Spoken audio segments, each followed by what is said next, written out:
بسم الله الرحمن الرحیم. خداوند متعال میفرماید یا ایها الذین آمنوا اذکروا الله ذکرا کثیرا، ای مؤمنان خدا رو بسیار بسیار یاد کنید. ببینید نگفت که بسیار نماز بخونید، بسیار روزه بگیرید، بسیار حج برید. ذکر خداوند، همیشه به یاد خداوند.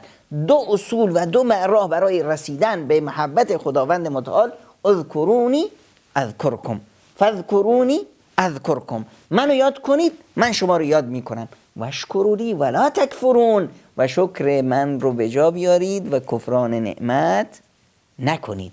شکر خدا و ذکر خدا، یاد خدا.